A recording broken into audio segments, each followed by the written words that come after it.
Hello guys, this is Subham here and let's start daily current affairs in one shot of 28 January 2026. Topics to be covered are following, including cybercrimes, fire crashes, etc.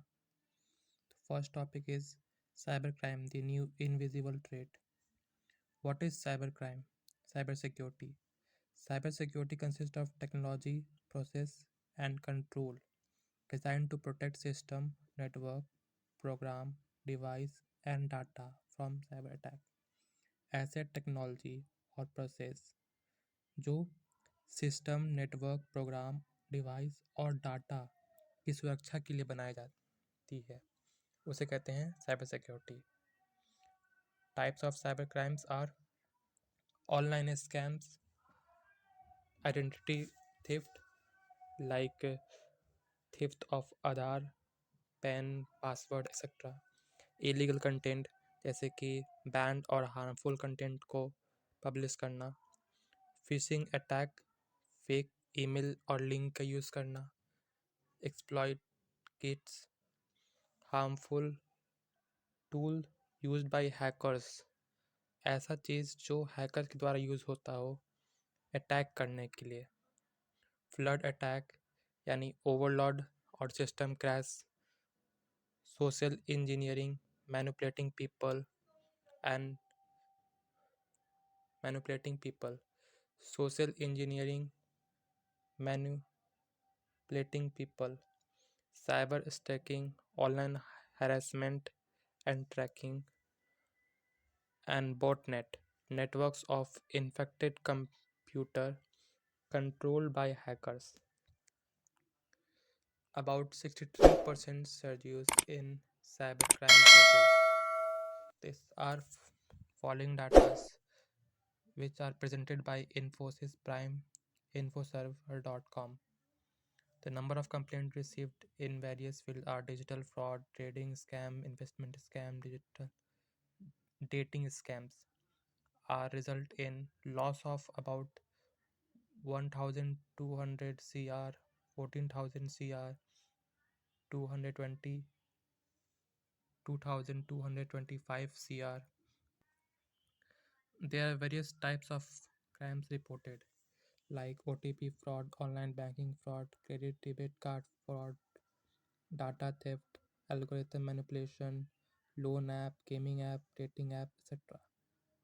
Now, why is cyber security important for India? जैसा कि हम लोग जानते हैं लगभग 60% की आबादी India की वो यूज़ कर रही ऑनलाइन और इंडिया विश्व का दूसरा सबसे बड़ा ऑनलाइन यूज़र है. Now next is water challenges. These are critical infrastructure vulnerability, critical infrastructure vulnerability, financial sector threats, data breaches and privacy concerns, cyber sploons, advanced persistent threats, supply chain vulnerabilities. मतलब कि जो हमारा attackers है, hackers है, वो भी अब पहले की तरह नॉर्मल यूज़ नहीं कर रहे, वो भी एक एडवांस सिस्टम यूज़ कर रहे हैं. ये सबसे बड़ा चैलेंज है. Now next is initiatives to tackle issues. हमने प्रॉब्लम जान लिया, अब हमारे देश क्या यूज़ कर रही इनिशिएटिव ले रही है. वो है national security cyber security policy, security सुरक्षा भारत इनिशिएटिव, 14C साइबर सुरक्षित केंद्र, CERT.in, NCIIPC, DCYA एक्सेट्रा. आगे क्या होना चाहिए? What should be the way forward? These are enhance cyber security capabilities यानी अपने साइबर सिक्योरिटी की कैपेबिलिटीज़ को बढ़ाना. साइबर सिक्योरिटी बोर्ड का गठन, अपने एग्जिस्टिंग लेवल फ्रेमवर्क का और मजबूत करना और इंटरनेशनल कॉपरेशन में का एक्सपैंड करना. There is the mains practice question as given, please practice this. Now next one is fire crashes and who is responsible. This is in context of 20 people tree fear trapped inside when the fire spread rapidly. Responsible कौन है? According to ADSI report by NCRB, 7,435 people in 2022. Fire service state subject municipal functions 1230. Why the urban areas prone to deadly fires? Urbanization and infrastructure issue, government challenges, industrial and commercial cover site, climatic driven threats. What are key safety regulation in India? These are National Building Code, Model Building Bylaws, etc. etc. What should be the way forward? First one is infrastructure. किसी भी चीज़ को करने के सबसे पहले जरूरी होता है वो इंफ्रास्ट्रक्चर होता है. Overhauling, firefighting, safe industrial practice, and climatic resilience. Now, we have the main practice question. This question is directly from PYQ, so please practice this. Next topic is the future of ISA. This is important for GS2, international relation, and taken from the Hindu. This video is created by deep analysis of various editorials and articles of newspaper. So please like and subscribe this video. Now, what is ISA? The International Solar Alliance is called ISA. Is set up in 2015 to make solar power cheaper and easier to adopt. ISA का headquarter India में है, जो कि India और France के द्वारा run किया जाता है. इसमें 120 मेंबर्स हैं और जो कि यूएसए है 2.1 मिलियन का इन्वेस्टमेंट किया है पिछले 3 सालों में. और ये न्यूज़ में इसलिए है क्योंकि यूएसए ने अब मना कर दिया है इन्वेस्टमेंट करने से, लेकिन इसका कोई बड़ा इम्पैक्ट नहीं होने वाला है क्योंकि यूएसए अभी तक सिर्फ 1% इफेक्ट किया है, 1% इन्वेस्ट किया है टोटल अलायंस फंड में. सो ये बहुत बड़ा इफेक्ट नहीं है इंडिया पे. Next topic is China Antarctic ambition.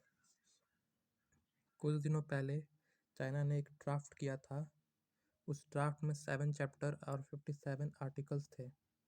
इसके अकॉर्डिंग कुछ लॉज एंड रेगुलेशंस अप्लाई किए गए हैं जो कि अंटार्कटिका एक्टिविटीज़ को अफेक्ट करेंगे.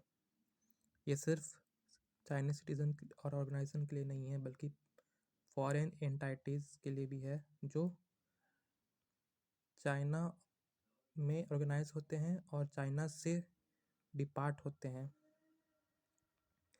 ये एक पीसफुल ट्रीटी है एनवायरमेंटल प्रोटेक्शन के लिए. इसमें ना तो किसी ट्रूप्स का डिप्लॉयमेंट होगा और ना ही स्ट्रेटेजिक मिलिट्री एक्टिविटीज़ का होना संभव है. मिनरल्स रिसोर्स एक्सप्लॉयटेशंस भी पूरी तरह से बैन है इस ड्राफ्ट के अंदर. Now the most important fact is in 1948 China's first scientific expedition on Antarctica was done. Now what was China's Antarctic goals? China कर क्यों रहा है ऐसा? इसलिए कर रहा है क्योंकि वो जानना चाहता है, वो समझना चाहता है अंटार्कटिका के जरिए कि ग्लोबल क्लाइमेटिक चैलेंजेस, सी लेवल राइज और पोलर एटमॉस्फेरिक इंटरेक्शंस को. Now the most important 3 international agreements related to this are Convention for the Conservation of Antarctic Seal 1972, Convention for the Conservation of Antarctic Marine Living Resources 1980, and Protocol on Environmental Protection to the Antarctica Treaty 1991. Next one is LRASHM missile. This name of missile is come from long range anti-ship hypersonic missile. ये design किया गया है coastal battery requirement के लिए Indian navy के लिए. इसका range अप्रॉक्सली 1500 kilometre है। ये एक क्वासी बैलिस्टिक ट्रेजेटिक हाइपरसोनिक स्पीड से चलने वाला मिसाइल है। इसका स्पीड अप्रॉक्सली मैक 10 है। इसका सिग्निफिकेंस ये है कि ये obvious advantage of hypersonic speed, क्योंकि ये हाइपरसोनिक है तो उसका स्पीड का एडवांटेज तो लेगा ही, प्लस डिफ़िकल्ट्स इसे डिटेक्ट करना दुश्मनों के लिए मुश्किल है। इसका रेंज भी 1500 किलोमीटर है, जो कि सिर्फ ये 15 मिनट में कवर कर सकता है। इसका सक्सेसफुल टेस्टिंग 16 नवंबर 2024 को DRDO के द्वारा ऑफ कोस्ट किया जा चुका है। नाउ मैक क्या होता है? तो मैक होता है किसी भी ऑब्जेक्ट का स्पीड साउंड्स के स्पीड के कंपैरिजन में कितना ज़्यादा है, उसे मैक कहते हैं। जैसे सुपरसोनिक मिसाइल, उसका स्पीड मैक 1 से कम होता है। सुपरसोनिक मिसाइल का मैक 1 से मैक 5 होता है एंड हाइपरसोनिक का मैक 5 के ऊपर होता है। Next is V2V safety system. This refers to vehicle to vehicle communication mode of vehicle. V2I vehicle to infrastructure communication mode. V2P vehicle to pedestrian यानी personal device communication mode. V2X vehicle to everything communication mode. V2S vehicle to sensor communication mode. V2C vehicle to cloud server communication mode. Next is West Asia mapping. This is this is in news because of US aircraft carriers arrives in West Asia amid high tension with Iran. ये important है prelims के लिए mapping के convince में और लिया गया है द हिंदू न्यूज़ से। आई होप कि ये वीडियो आप लोग को पसंद आया हो और आपके लिए यूज़फुल हो। Thank you. Please like